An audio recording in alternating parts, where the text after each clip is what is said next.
ಓಂ ಶ್ರೀ ಗುರುಭ್ಯೋ ನಮಃ. ಶ್ರೀಮದ್ ಭಗವದ್ಗೀತಾ 3ನೇ ಅಧ್ಯಾಯ 37ನೆಯ ಶ್ಲೋಕ. ಶ್ರೀ ಭಗವಾನುವಾಚ ಕಾಮ ಏಷ ಕ್ರೋಧ ಏಷ ರಜೋಗುಣ ಸಮುದ್ಭವಃ ಮಹಾಸ್ಯನೋ ಮಹಾಪಾಪ್ಮ ವಿದ್ಯೇಹಿ ನಮಿಹ ವೈರಿಣಂ. Sri Bhagavan said, "It's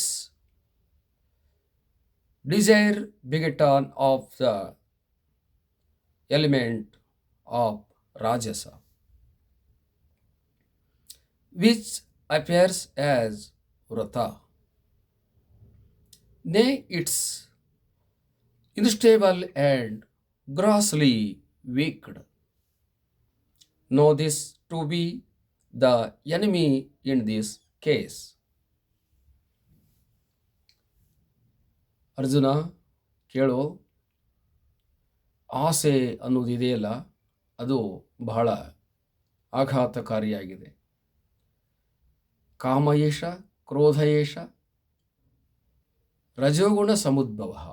ರಜೋಗುಣದಿಂದ ಉತ್ಪತ್ತಿಯಾಗಿರ್ತಕ್ಕಂಥ ಕಾಮ, ಕ್ರೋಧ, ಲೋಭ, ಮೋಹ, ಮದ, ಮತ್ಸರ ಇವೆಲ್ಲವುಗಳು ಕೂಡ ಮನುಷ್ಯನ ಸ್ಥಿರತೆಯನ್ನು ನಾಶ ಮಾಡ್ತವೆ, ಮನುಷ್ಯನ ಜ್ಞಾನವನ್ನು ನಾಶ ಮಾಡ್ತವೆ, ಮನುಷ್ಯನ ಅಸ್ತಿತ್ವವನ್ನೇ ನಾಶ ಮಾಡ್ತವೆ. ಇವು ಪಾಪ ಕಾರ್ಯಗಳನ್ನು ಮಾಡಿಸ್ತವೆ. ಇವುಗಳನ್ನು ಯಾವಾಗಲೂ ಕೂಡ ಮನುಷ್ಯನು ಹತ್ತಿರದಲ್ಲಿ ಇಟ್ಟುಕೊಳ್ಳಬಾರದು. ಕಾರಣ ಏನಂತಂದರೆ, ಆಸೆಗೆ ಒಳಗಾಗಿರ್ತಕ್ಕಂಥ ಯಾವ ಜೀವಿಯೂ ಕೂಡ ಸುಖವಾಗಿ ಈ ಜಗತ್ತಿನಲ್ಲಿ ಬದುಕಿಲ್ಲ. ಆಸೆಯನ್ನು ಹೊಂದಿರತಕ್ಕಂಥ ಯಾವ ಮನುಷ್ಯನು ಕೂಡ ಸ್ವರ್ಗ ಸುಖವನ್ನಾಗಲಿ ಆತ್ಮ ಸುಖವನ್ನಾಗಲಿ ಹೊಂದಿಲ್ಲ. ಇವೆಲ್ಲವುಗಳು ಕೂಡ ಮನುಷ್ಯನಿಗೆ ದುಃಖದಾಯಕವಾಗಿರ್ತಕ್ಕಂಥವುಗಳು. ಇವೆಲ್ಲವೂ ಮನುಷ್ಯನಿಗೆ ಪರಮ ವೈರಿಗಳು ಎಂತಲೇ ತಿಳಿಯಬೇಕು. ವೈರಿನಂ, ಇವೆಲ್ಲವುಗಳನ್ನು ವೈರಿ ಅಂತ ಹೇಳಲಾಗಿದೆ. ಇವುಗಳಿಗೆ ಶಾಸ್ತ್ರದಗಳಲ್ಲಿಯೂ ಕೂಡ ಅರಿಷಡ್ವರ್ಗಗಳು ಅಂತ ಕರೆಯಲಾಗಿದೆ.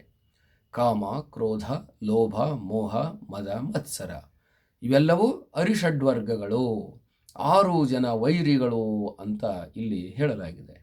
ಹಾಗಾಗಿ ಈ ಕಾಮ, ಕ್ರೋಧ ಅನ್ನುವಂಥವುಗಳು ಮನುಷ್ಯನಿಗೆ ಯಾವಾಗಲೂ ಕೂಡ ಸುಖ ಸೌಖ್ಯಗಳನ್ನು ಕೊಟ್ಟಿಲ್ಲ, ಅವನ ಸ್ಥಿರತೆಯನ್ನು ಉಳಿಸಿಲ್ಲ, ಅವನ ಅಸ್ತಿತ್ವವನ್ನು ನಾಶ ಮಾಡುವಂಥವುಗಳಾಗಿವೆ. ಹಾಗಾಗಿ ಕಾಮವನ್ನಾಗಲಿ ಕ್ರೋಧವನ್ನಾಗಲಿ ಈ ಅರಿಷಡ್ವರ್ಗಗಳನ್ನು ಯಾವುಗಳನ್ನು ಕೂಡ ಆತನು ಅಳವಡಿಸಿಕೊಳ್ಳಬಾರದು. ಅವುಗಳನ್ನು ಉದಾಸೀನ ವೃತ್ತಿಯಿಂದ ನೋಡಬೇಕು.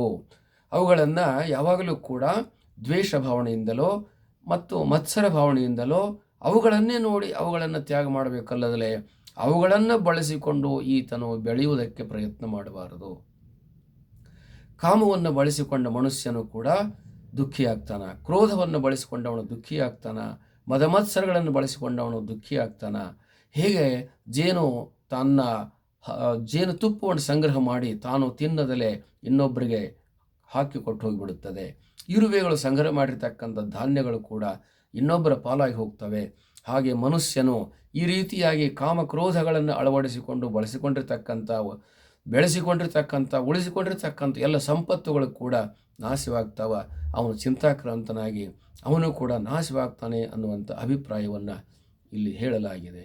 ಹರಿ ಓಂ ತತ್ಸತ್.